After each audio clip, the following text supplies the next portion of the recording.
Ai, Gabriel Catelani, eu quero te agradecer demais a presença aqui, por ter aceito o convite de estar aqui comigo no Entre Amigos com Andréa Que bom, Santana. Muito que obrigada, viu, bom. Gabriel? Eu agradeço, né? Eu que agradeço. Agradeço a possibilidade de estar aqui papeando um pouquinho com você. Isso, vamos conhecer um pouquinho mais de Gabriel. Ô, Vamos Gabriel, lá. me diz Fala. uma coisa: você é ator, diretor, pedagogo, dramaturgo, escritor e empresário. Cara, como é que você consegue administrar tudo isso? Então, né? Às vezes eu me pergunto como é que eu consigo administrar tudo isso, mas eu acho que é um aprendizado. Claro que cada pessoa tem uma personalidade. Eu, assim, desde que eu comecei a me entender por gente, eu queria fazer uma coisa, especificamente uma coisa só. Então, eu comecei antes de fazer tudo isso que você está falando, eu fiz direito. Então, minha primeira faculdade foi de direito. E aí eu comecei muito cedo no direito. E eu queria ser o melhor advogado, fazer a melhor, tudo que eu pudesse fazer em termos de formação, a melhor formação do mundo, e aí ser o melhor advogado. Quando entrou a arte, eu falei, não, eu quero ser então o melhor ator, o melhor artista. E só que daí eu entendi que para fazer o que eu imaginava, eu teria que fazer alguma coisa paralelamente. E eu percebi que tinha, junto com o meu ideal de ator, a vontade de ensinar as pessoas, de passar coisas para as pessoas, de dividir com as pessoas. E foi aí que veio a Recriarte. E aí, a partir da Recriarte, que tem 42 anos de vida, 42, está indo agora em maio para 43 Nossa, que anos! Dá para acreditar o mara! negócio? Parabéns! 43. Graças a Deus. E vai por muito mais tempo, porque a gente está preparando a Recriarte para se transformar numa fundação. E a hora que for uma fundação, ela não morre mais. Aí a gente pode ir, ela continua. Essa é a ideia. Como Que deveria a maior parte das escolas, porque eu não sei se você observa que no Brasil a gente tem pouquíssimas escolas que continuam, que têm mais de 100 anos, particulares, então, raramente, né? sim. Mas aí o que que aconteceu? O próprio exercício do dia a dia, ele foi me levando, me impulsionando para a parte tanto administrativa, como criativa e como docente. E aí eu fui desenvolvendo tudo meu em conjunto e descobri que eu tenho essa condição de fazer várias coisas e que precisava fazer para o projeto poder andar. E foi um aprendizado, e está sendo até hoje um aprendizado. Hoje eu faço 20 coisas ao mesmo tempo e consigo fazê-las. Me- Eu ao máximo cada minuto meu nessa vida, aproveito muito, mas consigo fazer várias coisas. Não dá para fazer tudo, mas dá para fazer bastante coisa, né? E uma coisa está muito linkada à outra. O que eu procuro fazer hoje são coisas que tenham ligação de alguma forma. Mas Uhum.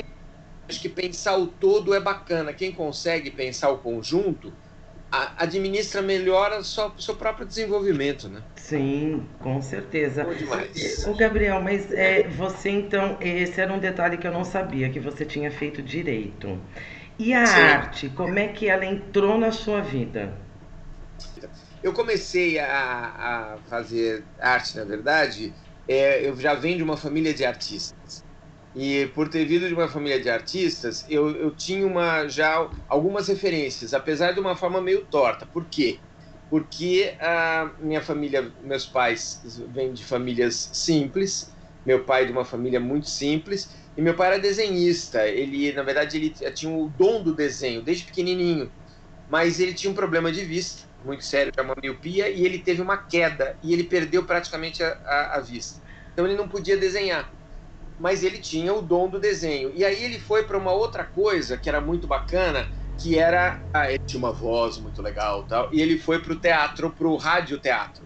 E ele foi fazer radioteatro e ele fez durante alguns anos radioteatro. Então ele já tinha a verba, ele já tinha ali o caminho. E depois que ele saiu desse universo, ele brincava em casa de fazer programas e fazia esquetes. Esquetes são pequenos textos teatrais ou cênicos ou cômicos. Então ele gravava, era o hobby dele. E nós, os filhos, entrávamos no jogo. E eu, especialmente, tinha assim eu viajava nessa história, mas nunca imaginei ser ator, nada. Mas eu gostava muito, como eu gostava muito de música. E apesar de não tocar nenhum instrumento, eu gostava muito de música. E tinha esse lado. Minha mãe, apesar de também sempre ter trabalhado em muitas outras coisas na vida, mas ela escrevia, ela gostava de escrever. Então ela chegava à noite e era uma poetisa. Minha mãe escreveu vários livros de poemas, depois escreveu algumas coisas de prosa tal, mas fundamentalmente poemas. Então eu vi aqueles dois pais muito sensíveis à arte e em casa, eventualmente, quando nós tínhamos condição, aconteciam alguns saraus. Então existia uma aura. A minha irmã, que é a Regina, ela sempre teve a verve para o desenho, puxou ali do meu pai. E aí, então, a Regina era a artista da família. Eu falei, bom, a Regina é artista, desenhista. E teatro nem se imaginava esse universo. De repente, eu comecei, conforme eu fui me desenvolvendo, eu percebi que eu gostava muito de escrever, puxando a linha ali, a vertente da minha mãe. E ganhei alguns prêmios quando era muito pequenininho ainda. Eu entrei para alguns concursos e ganhei alguns prêmios importantes. Falei, então acho que eu tenho jeito para escrever. Aí me pediram para escrever letras de música. Eu era moleque ainda, tinha uns 13 anos, 14. Comecei a escrever letras de música. Das letras eu comecei a ter inspiração para fazer a própria música, obviamente a canção, enfim. E aí comecei a participar de festivais e a ganhar festivais. E aí, finalmente, na faculdade de Direito, eu entrei muito cedo na faculdade de Direito, entrei com 15 anos para 16. E aí eu tive autorização dos meus pais para poder entrar na faculdade. E aí eu entrei, e quando eu comecei a fazer Direito, eu fui participar, eu fui convidado, eu era o mais novo da faculdade toda, era o mais jovem de todos. Aí eles me convidaram para participar de um festival que existia, o Festival Universitário de Teatro. Era uma personagem de uma peça do Ibsen, que é um grande autor. E aí eu fui fazer o teste, nem sabia o que era teatro, e aí eu acabei ganhando, acabei fazendo, acabei ganhando como ator municipal, estadual, e depois ganhei um prêmio como ator nacional. Cara. Sem ter teatro. E aí ganhei uma bolsa de estudos. E aí fui estudar em Londres. E aí, quando eu voltei, eu ainda estava fazendo direito, voltei a fazer o direito para terminar meu curso, atuei ainda como advogado e tal. Mas, paralelamente, o teatro aí ficou definitivamente na minha vida. E junto com ele, a música, que eu também ganhei. Nós participamos de muitos festivais, ganhamos muitos festivais. Eu fiz música para muita gente na época conhecida. Enfim. E aí, então, a arte estava toda meio no mesmo embrólio, mas o teatro ele juntou tudo isso. E aí o teatro entrou com força. Então, quando eu me formei em Direito, e aí eu já tinha uma carreira razoável, porque eu já trabalhava nas indústrias Monsanto, que é uma grande empresa, tal, como advogado contratado, eu tive que decidir, ou ia para o Direito, ou ia para a arte, e aí resolvi ir para a arte. E este caminhar para a arte foi para formarmos a Recriarte. E a ideia da Recriarte era exatamente eu cuidar dessa parte artística, ter uma parte administrativa que não estaria nas minhas mãos, e a Regina da parte de artes visuais. Só que uma coisa é o que você quer, outra coisa é o que é a realidade. E, na verdade, o que estava escrito é que eu teria que dirigir esse conjunto todo. E tudo acabou vindo para as minhas mãos, e o teatro aí não parou nunca mais. E aí, quando eu vi que era o teatro, fui fazer a Escola de Belas Artes, depois saí da Belas Artes, fui fazer a Escola de Arte Dramática. Aí fiz a Escola de Arte Dramática durante quase 4 anos lá na USP, consegui ser escolhido ali, ser um dos 20 agraciados que tem por ano. E aí também isso me abriu muitos caminhos. Aí fui escolhido como embaixador cultural, fui o primeiro ator a ser escolhido como embaixador cultural do Brasil na Europa, através do Rotary Internacional. E foi muito legal, foi uma experiência maravilhosa. Aí fui para a Europa, aí fiquei durante quase 2 anos representando o Brasil lá, ganhei como prêmio um curso de extensão universitária, acabei fazendo na Escola Superior de Teatro e Cinema de Lisboa. Aí, de lá, fui para a Itália, porque ganhei uma bolsa de estudos da escola do Vittorio Gassman, Bottega Teatrale, acabei fazendo comédia dell'arte, depois fiz uma extensão na Espanha, e aí voltei para o Brasil, e aí continuei todo o projeto, que já existia a passos largos aqui, eu já dava muita aula, já fazia muitos trabalhos, como eu comecei muito cedo, e comecei a lecionar também muito cedo, então aí o projeto ele foi andando paralelamente. A Recriarte. E hoje... Cara, você, assim, o que perguntar para uma pessoa? Ele, em 2 minutos, assim, você tem uma gama extensa de cultura, de educação, de tudo isso e ainda passado para os seus alunos. Na Recriarte você dá aula? Não. Ô, Data, Dá? Sim, sim, não, sim, sim. O que acontece? Em determinado momento, aconteceu uma coisa muito bacana dentro do projeto. Quando a gente começou o projeto, os primeiros 3, 4 anos do projeto Recriarte, quando eu comecei a estabelecer teatro dentro da escola, como eu queria, como o nosso objetivo, tanto meu como da Regina, da própria Recriarte, é desenvolver um método, uma metodologia própria, foi o grande aprendizado que eu tive, Andréa, quando eu cheguei na escola, na Royal School em Londres. O grande aprendizado que eu tive, eu falava um portunhol naquela época, imagine, lá na década de 80, não existia internet, então nós não tínhamos um contato direto com o mundo, tudo era muito longe, tudo era muito distante.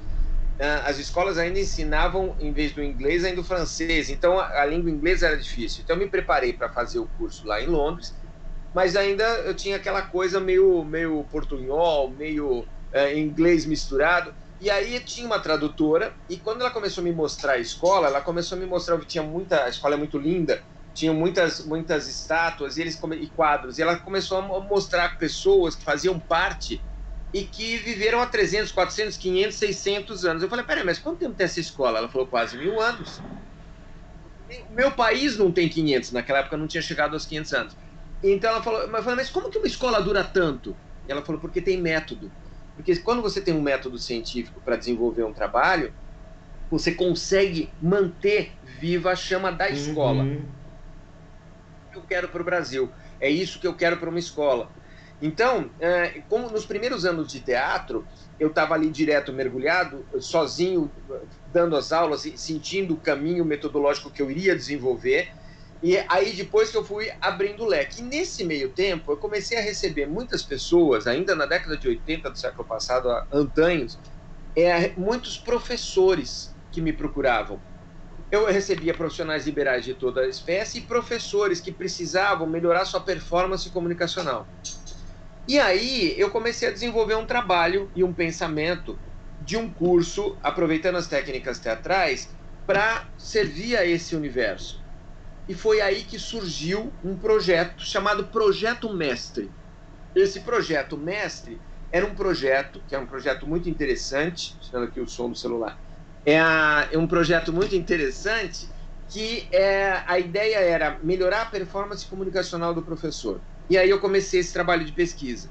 Em determinado momento, um aluno meu, que era um mestrando da PUC, na área de Direito, ele foi fazer teatro porque a orientadora dele, a professora Maria Garcia, um grande nome do direito, falou, não, ele queria fazer oratório, ela falou, não, vai fazer teatro, você precisa se soltar, melhorar sua performance.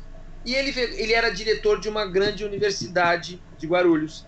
E aí ele chegou para mim e falou, Gabriel, eu tô vendo a Recriarte é maravilhosa, realmente tô me soltando, você não tem um projeto? Porque eu tô começando uma escola de excelência de pós-graduação, eu sou um dos coordenadores. E a gente tem uma qualidade gigantesca dos professores, dos alunos que saem para lecionar. Mas quando eles vão para lecionar, eles travam. Você não tem alguma coisa nesse sentido para a gente comprar um projeto teu? Tal? Eu falei, eu tenho um projeto pronto, mas eu não quero vender, eu quero ser parceiro. E aí eu conheci o dono dessa instituição, que é o Marcelo Lamy, que é uma personalidade muito especial aí do direito, hoje coordenador de vários projetos universitários e tal. E o Marcelo, jovem entusiasta, também me conheceu, conhecia ele, a esposa. Eu falei, olha, eu tenho esse projeto, vamos lançar aqui, eu acho que vai dar muito certo. Isso há 30 anos atrás, quase. E aí eu lancei o Projeto Mestre na escola dele. Era muito engraçado que eles lançaram numa sexta-feira à noite, que ninguém, ainda mais quem fazia direito, sexta-feira à noite era o dia de sair para beber, ninguém ia para a escola. Ele falou, se der certo na sexta-feira à noite, vai dar certo para a vida inteira. E lotou. E o que acontece? Além de lotar, o resultado prático foi muito bom. E aí eu comecei um projeto chamado Projeto Mestre, que é um projeto de formação de professores através das técnicas teatrais. Isso se transformou num grande projeto dentro da Recriarte, tomou uma vida própria, a gente tem até um site próprio e tal. E nós lecionamos para o Brasil inteiro e para o mundo. Pasme, hoje tem gente do mundo inteiro que vem para cá ou nos leva para nós ensinarmos técnicas de comunicação profissional, corporativa e educacional para professores. Isso é um grande projeto. E aí eu tive que me dedicar muito, foi o momento onde eu senti que a Recriarte já tinha um grupo de professores maravilhoso. Esse grupo ele já conseguia dar conta da base, então continua ali. Então eu não parei de dar aula, porque parar de dar aula você para de ter o contato direto com o aluno, não é bacana. Mas diminui para aumentar esse outro lado. Foi aí que eu fui fazer a minha pós-graduação. Eu tenho a pós-graduação, o mestrado e o doutorado em cima desse projeto. O meu projeto de doutorado, que eu fiz na PUC aqui em São Paulo, foi exatamente a minha tese em cima do projeto mestre, é a comprovação da qualificação do projeto e a preparação teórica, ou seja, hoje ele é um projeto que ele pode mundialmente ser aplicado com todo o implemento teórico. Então você tem uma base bacana, teórica e prática. Então hoje eu ministro muitas aulas fora e eu me dedico hoje, dentre outras coisas, a ampliar o universo da Recriarte. Aproveitei inclusive a pandemia, porque assim, quando a gente faz muita coisa, como você sabe, eu tenho meu trabalho artístico também, eu dirijo, eu atuo, eu escrevo, então eu tinha que dividir, sempre você perde muito tempo saindo, voltando, como eu tinha que ficar em casa por causa da pandemia, então eu comecei a colocar em prática uma série de projetos, dentre eles uma federação nacional, uma associação nacional de escolas de artes cênicas, que era o meu grande sonho, e hoje nós temos a FEBAC. Ela foi idealizada por um amigo nosso, Newton Filho, lá do Rio Grande do Sul, de Porto Alegre, que tem uma escola há mais de 30 anos, e aí nos juntamos e hoje somos 16 estados. Nós estamos fundando agora a FEBAC, estamos agora com uma série de eventos e tal, e aí dentro disso, a ideia é ampliar o raio da Recriarte, é o meu papel, então eu vou ministrando cursos pontuais, ministro aulas em pós-graduação, levo todo o nosso método para as pós-graduações diversas e a nossa própria pós que nós lançamos, né? A Recriarte finalmente lançou sua própria pós-graduação. Caramba, meu amigo. O negócio é estar no jogo. Não, né? E precisa, né? Porque se você precisa levar para as outras pessoas tudo que você aprendeu, né? Lá fora. Esse é o teu sonho, Exato. né? E a gente precisa aprender, né? Então, de acordo com o que você foi para fora, não foi à toa o fato de você tem uma missão aqui. A tua missão é ensinar, é passar para o outro de forma clara a necessidade que ele precisa, né? De você suprir, na verdade, a necessidade que ele tem. Agora, você tem a Recriarte, mas uns anos atrás, você começou também com a Companhia do Ator. Você tinha um teatro na Roosevelt.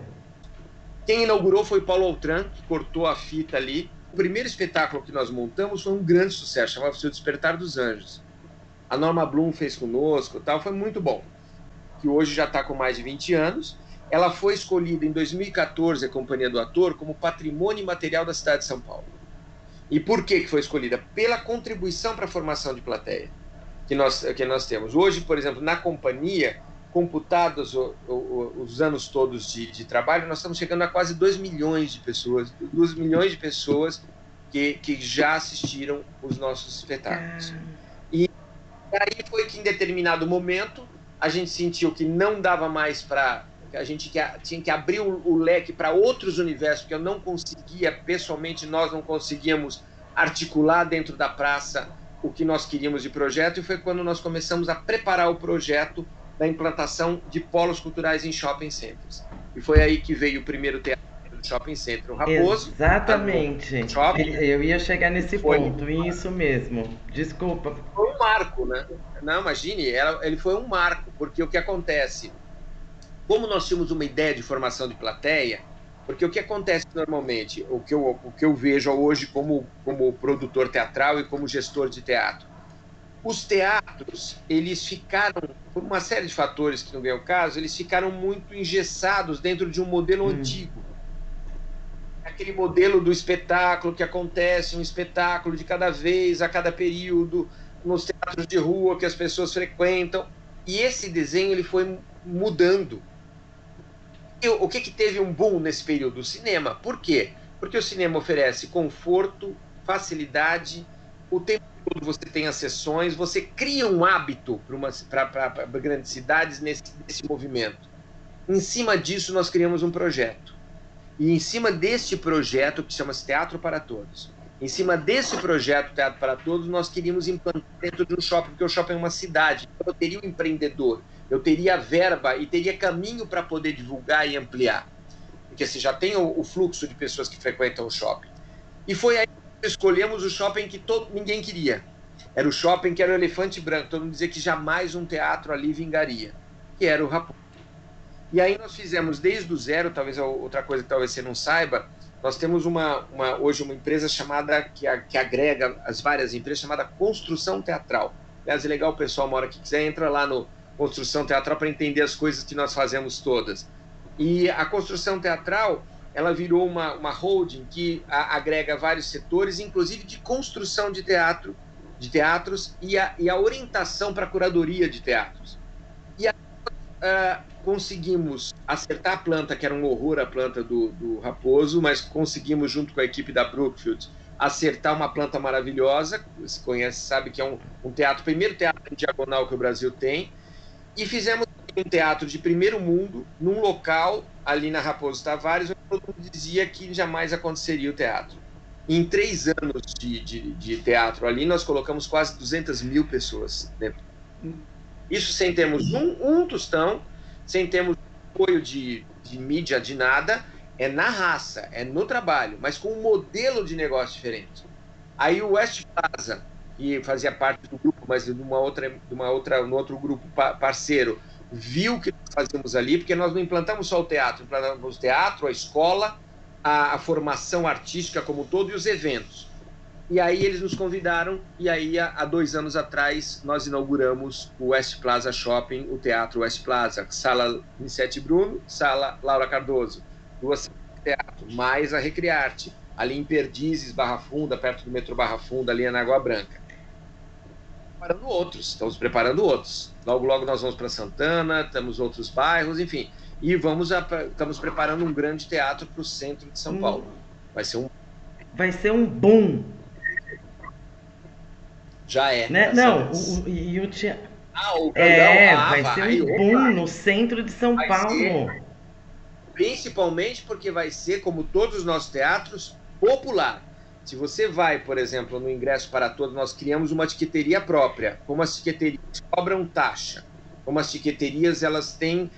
normalmente você paga mais caro para você pegar um ingresso numerado, sair da tua casa com um ingresso numerado, você tem que pagar uma taxa. E é normalmente mais caro, e normalmente inteira e meia. O que nós criamos? Uma tiqueteria democrática. Você compra na tua casa ou pelo seu celular, e aí você já compra numerado o ingresso, com o preço promocional, e já chega, não precisa nem imprimir. Você mostra o seu celularzinho ali e já entra. Então já tem o QR Code e acabou. Criamos uma facilidade para gerar público. E que deu muito certo, é ingressoparatodos.com.br. Então lá tem toda uma programação que também é um modelo, e todos esses modelos, Andréa, isso que é uma coisa importante. Desde a Recriarte lá atrás até tudo isso que nós estamos fazendo, todos esses modelos nós dividimos com as escolas, nós dividimos com os empreendedores de teatro. O que dá certo, a gente quer multiplicar. Só para nós. Nós temos várias escolas, como vários locais que vieram depois ou que têm dificuldades, e a gente procura ajudar. Porque isso não tira a nossa força, ao contrário, eu acho que aumenta a força do projeto. Agrega, claro, porque agrega para a cultura. E a cultura necessitam, porque sem arte e sem cultura, a educação não se fortalece. Exatamente. Então você precisa ter isso como suporte. E é o que nós fazemos cada vez mais. E o engraçado, Gabriel, é que assim, tudo que você fez nesses anos foi sem patrocínio, foi na garra, na luta, na força, né? Com a tua ida para fora do país, com o teu aprendizado e sem patrocínio, sem alguém lá atrás com um grande nome, com grandes marcas. Isso é interessante e deu certo, porque você acreditou, você apostou. Sim, eu acho que, assim, óbvio que é sempre necessário, útil, bom, a arte para se realizar com qualidade, ela tendo um suporte da sociedade, dos empreendedores, faz toda a diferença, isso não tenha dúvida. Porém, nós não temos que ficar como artistas e como realizadores nas mãos aguardando como se fosse um pires, você fica aguardando para receber alguma verba para você fazer alguma coisa. Você tem que fazer. Eu venho de uma geração, Andréa, que era da ditadura. Muitas pessoas que estão nos assistindo nem sabem o que é ditadura direito. Mas ditadura é um horror, ditadura é a pior coisa que existe. Tem muita gente que às vezes eu vejo e dou todo o desconto porque as pessoas não viveram, não sabem, que fala, era melhor no tempo da ditadura. Não era, não. Não era, não. A ditadura é uma coisa que te tira o poder de decisão. A gente pode acertar ou errar. Acertar elegendo um governante, errar, mas você tem a possibilidade de mudar. O problema é que numa ditadura você não tem. Se está ali, é aquilo e acabou. Então, na época da ditadura, a arte, especialmente a arte teatral, a música e a arte teatral foram muito atingidas. Muito atingidas. Elas foram abafadas por quê? Claro, é uma arte que chega direto. Uma música chega direto, um teatro chega direto. Então, foi muito abafado. E eu via, eu sou dessa geração, as pessoas fazendo coisas belíssimas sem um centavo. Então, eu tive uma escola que mostrou o seguinte, quando você quer, realmente você faz. Claro, podemos melhor, claro que é.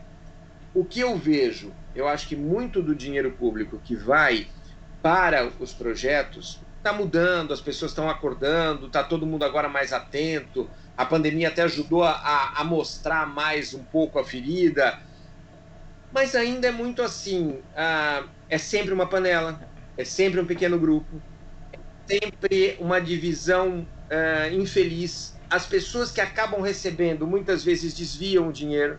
Sim. Quantos projetos que a pessoa pega para um teatro, ou pega para um projeto X, aí você vê a pessoa comprar um carro zero, comprar um apartamento, comprar isso, comprar aquilo, e o projeto mesmo é só de mentira.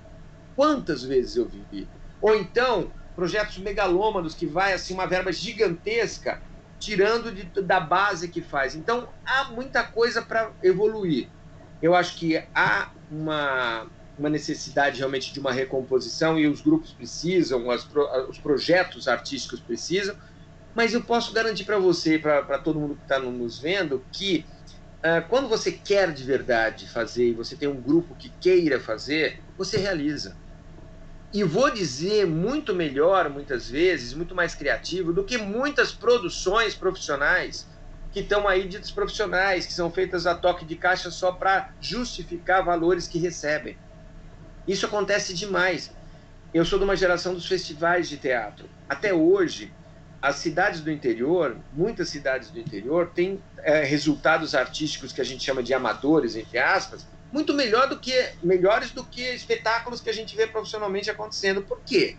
Porque eles têm um empenho. Então, eu acho que, assim, cabe a possibilidade, sim, e a gente que gosta de arte tem que abrir caminho, principalmente hoje que a gente tem esse caminho que nós temos aqui. E como nós estamos conversando e como muita gente vai nos assistir, a gente tem a possibilidade de mostrar a nossa arte e espalhar para o mundo, que é o que a gente procura fazer cada vez mais hoje. Então, há esperança sempre, né? Há esperança. E acho que criar um bom exemplo, eu acho que essa trajetória de vida é um bom exemplo, que há toda a esperança da gente realizar, de conseguir, hoje muito mais do que no passado. Sim. Mais condição do que no passado, então a gente tem que aproveitar. Às vezes as pessoas falam, não tenho caminho, não sei o que fazer, porque acho que é tudo aquele quadradinho, se não tiver uma verba não faço, se não tiver isso eu não faço. Não, na verdade tem que ter você, teu ímpeto, vontade de fazer, criatividade, talento, estudo. Hoje você tem condição de estudar gratuitamente pela internet, tem 500 mil cursos que você pode fazer, você tem um monte de coisa, agora inclusive a Recriarte está preparando um canal chamado TV Talento. Nós vamos lançar no próximo ano. Esse ano vai ser todo um tubo de ensaio, nós já estamos trabalhando, onde nós teremos uma programação de manhã até a noite com cursos gratuitos num canal do YouTube. Caramba! Quem quiser ter um monte de... Vão ter programas, vários de entrevistas, de entretenimento, mas junto com cursos gratuitos. Para quem não podem pagar o que estão longe, poderem ter acesso à formação artística. Então, quer dizer, caminho tem, né? Caminhos tem. É só fazer, né? É só ter a coragem de ir lá e abrir esse caminho.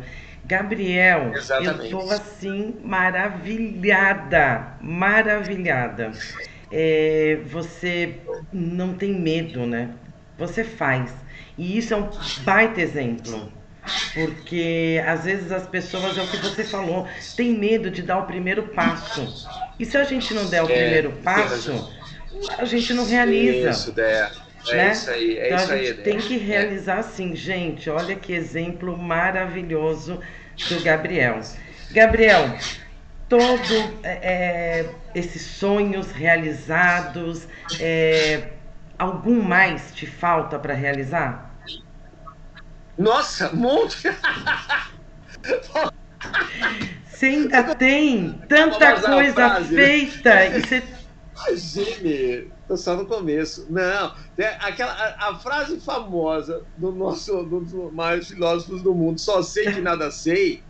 Esse é o grande exemplo. Quanto mais a gente aprende, mais a gente percebe que a gente não sabe nada.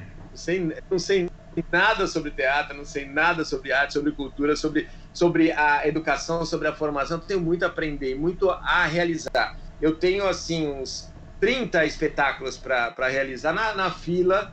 Eu tenho um monte de projetos para escrever. Eu tenho os livros que eu estou terminando, inclusive o próprio livro, os dois manuais, o da comunicação e do projeto mestrado e doutorado, que a gente está lançando entre esse ano e o ano que vem, já impresso.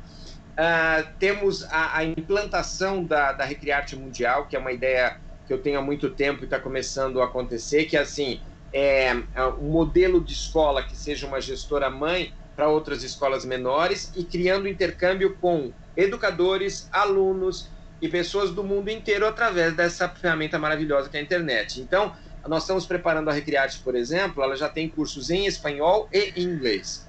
Então, a ideia é pegar a comunidade latina. Eu tenho muita gente que nos segue de todos os lugares. E hoje a ideia é criar a Recriarte Nacional. Eu sempre tive um sonho junto com a Regina. Aliás, foram 10 anos preparando para franquear a escola. Tivemos uma franquia somente que nós montamos para ver se a coisa dava certo. Vimos que dá. Não tivemos um bom parceiro, mas tivemos a realização do sonho. Dá para fazer franquias em qualquer lugar do Brasil. Mas a ideia não é que a gente seja empreendedor de franquia, não. A ideia é que a gente difunda essa ideia, possamos difundir essa ideia para o Brasil todo, para as Américas. Então, nós temos um grande sonho agora de fecharmos o nosso curso superior de artes cênicas. Nós já temos a pós-graduação, mas falta o curso superior, que é um pouco mais complexo, mas já estamos estudando em negociação com algumas faculdades. A partir daí, o nosso canal de televisão, que é um canal muito importante, e a ampliação desse projeto em termos estaduais e depois nacionais do circuito, porque uma coisa que eu não te falei, que o circuito de teatros dentro dos shoppings e nas cidades, tal, mesmo fora de shopping, a ideia é criar um circuito para os espetáculos. Se você tem um espetáculo teu, qual é o grande problema dos espetáculos? Você não consegue ter agenda. Então você começa a fazer sucesso num teatro da prefeitura ou do estado, pronto, já saiu de lá, tem que sair. Então não dá para... O teatro é uma coisa do boca a boca. Então a ideia é criar agendas culturais nos teatros. Então, por exemplo, nós estamos no nosso teatro no West Plaza com a Rainha Esther, por exemplo, está em cartaz lá. Ela vai ficar até o final de fevereiro. Agora parou por causa da pandemia, mas voltar. Então aí vai ficar até o final de fevereiro. Eu já estou planejando para março no Teatro Raposo. Então ele já tem, então já vou preparando o meu público e vou criando um circuito. Ao mesmo tempo que para as produções é bacana, sim, ao mesmo tempo que eu posso negociar valor com a produção para ela cobrar, porque qual é o nosso lema? O teatro ele tem que ser o mesmo preço ou mais barato que o cinema. Porque daí quem vai no cinema vai no teatro. Porque todo mundo fala, Gabriel, as pessoas não gostam de teatro. Gostam ou adoram, elas não sabem como é que é. Se você nunca entrou num teatro, que você já nasceu com medo do teatro, porque teatro é para intelectual, o teatro é muito caro, você nem chega perto. Mas depois que você entra, você sentou naquela cadeira, e vivo, você pode pegar a personagem, você sente aquela energia viva acontecendo, você não sai mais, ninguém sai mais. Então, nós temos muitos projetos, tem projetos pedagógicos também. Faço parte de um grupo, que eu estou um pouco afastado, mas estou voltando para o grupo da PUC, de pesquisa em educação, com uma grande mestra, que é a professora Vera Placo, da área de psicologia da educação. Então, tem muita coisa pela frente. Eu acredito assim, para mim, como eu tenho um vínculo muito forte com a espiritualidade, eu acredito que a gente, aqui na vida, está num pedacinho. Então, eu quero aproveitar esse pedacinho que eu estou da minha trajetória espiritual, o máximo que puder, para depois sair daqui e continuar ali. Depois, se precisar voltar, eu volto com o maior prazer, porque eu amo a vida, amo esse país, que é um país que merece. Todas as pessoas que têm dúvidas sobre o Brasil, não tenha dúvidas sobre o Brasil. Porque o Brasil é um país maravilhoso, é um país que ele nasceu para ser uma base de transformação mundial. Parece que não. Eu sei que parece que não. vai ser. Eu vou dizer só uma coisa para você. Eu, quando fui para fora e não conhecia nada e nunca tinha saído do país, nunca tinha viajado, e também naquela época, como eu te digo, ninguém conhecia muito o Brasil também, achava que tinha o macaco andando na rua, todo mundo comendo banana e subindo em árvore, as pessoas não tinham noção de que era o Brasil. Eu, quando fui para a Europa, eu descobri duas coisas. Primeiro, que nós temos muito a oferecer. Eu fui como terceiro mundista, eu achava que eu ia só aprender.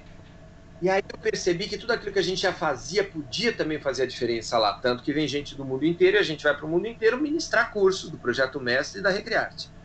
E fora isso, eu percebi e eu aprendi que nós somos a única nação, por incrível que pareça, com todo o preconceito que a gente ainda encontra e vê em nichos da sociedade, nós somos a única nação que agrega plenamente as diferenças. Aí você vai falar, mas não é verdade. É, pessoal. Na essência, tirando os nichos muito reduzidos de pessoas que são ainda segregadoras, a sociedade como um todo se mesclou, porque nossa sociedade foi criada dessa mescla.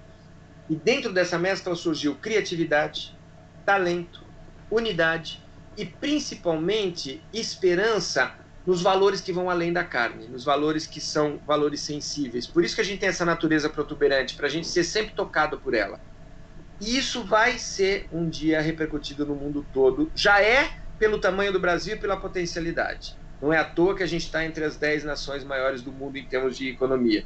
Mas será, no futuro, como uma nação referente, através da cultura, através da arte, quando a educação tomar o seu vulto, e tomará, porque eu sempre digo, a grande vantagem da humanidade é que as pessoas vão morrendo, mas vão nascendo novos. Então, aqueles que são ervas daninhas vão indo embora. Eu sempre tenho esperança no novo. E aí eu quero continuar fazendo o que eu puder para ajudar esse país e esse planeta tão lindo que é a Terra. Gabriel, é que você não consegue ver. Cara, você me deixou emocionada e arrepiada. Eu tô, olha, não dá. Mas que emoção conversar. É sempre... É muito agregador, sabe? Conversar com você é sempre emocionante. E você fala, o que você passa pra gente é daqui, não é daqui pra fora, é do seu coração, é a sua essência. Então, nossa, você me deixou muito emocionada de verdade. E, Obrigado. gente, eu só tenho a agradecer o quanto você que você consiga realizar tudo que você tem para realizar, que você consiga passar tudo que você tem que passar para as pessoas, a tua cultura, a tua arte, junto com os seus, dentro desse teu grupo que é uma família. Eu sei, eu posso dizer isso porque eu vivi um pouco com vocês. E eu sei que é uma família, que essa família então possa levar isso para as pessoas, o amor, a cultura, a arte, e que tudo que você desejar seja realizado. Eu só tenho a agradecer de coração pela tua participação aqui, Gabriel. Que coisa linda. Obrigado, Deia. Olha, Obrigado, que entrevista gostosa, que bate-papo gostoso. E que emoção você vai deixar para todos eles aqui, viu? Para todos que nos assistirem.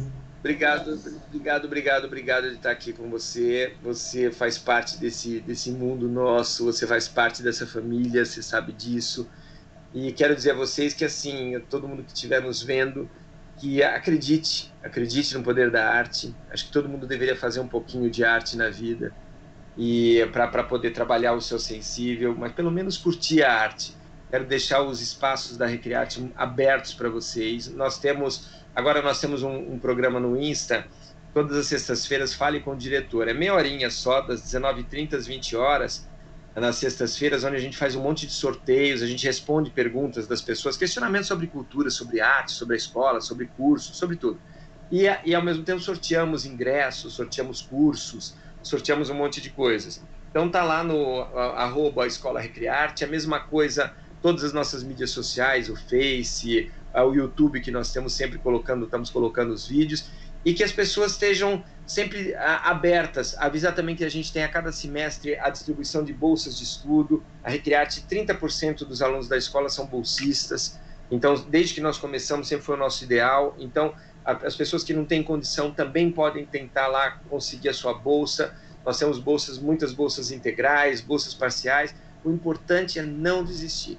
E sempre quando você precisar, estamos aqui. A casa. Obrigada, Gabriel. E você também, viu? A cada novidade, obrigado, vem aqui para me contar, para me falar. Será tá um bom? prazer. Será um prazer muito Gabriel, grande, tá obrigada. Uma última pergunta. Você dorme? Você... Olha, eu tenho dormido pouco, mas eu acordo tão feliz mesmo assim, porque eu sei que eu tenho um monte de coisa boa para fazer, mas eu durmo. E durmo bem. Eu cabeça no travesseiro e durmo. Eu não preciso tomar nenhum remédio para dormir. É só passar... Sabe o que acontece? Eu acho que a felicidade, ela é um estado de conquista. Eu tenho milhões de dificuldades, de problemas como todo mundo. Eu tenho a vida como todo mundo, mas eu tenho uma coisa dentro de mim que ganhei dos pais maravilhosos que eu tive e da família que eu tive e levo para frente, acho que fui aprimorando isso, que é enxergar o lado cheio do copo. Porque se a gente enxerga o lado vazio, a gente está sempre querendo mais ou não está feliz com o que a gente tem. Eu sempre fui muito feliz com o que eu tive e sou muito ambicioso, mas não ambicioso para ter, mas para ser. Então eu acordo feliz e durmo feliz. Eu durmo um pouquinho hoje, bem menos do que eu até gostaria, mas eu aproveito cada segundo acordado fazendo um monte de coisas boas. Então isso me dá muita alegria. Um beijo grande para você, beijo. Gabriel. Até breve. Obrigada, viu? Beijo para vocês até breve. Tudo que lançar, lança aqui com a gente, tá bom? Não tenha dúvida. Obrigada. Aqui, tá? Um beijo. Tchau, Gabriel. Até. Beijo.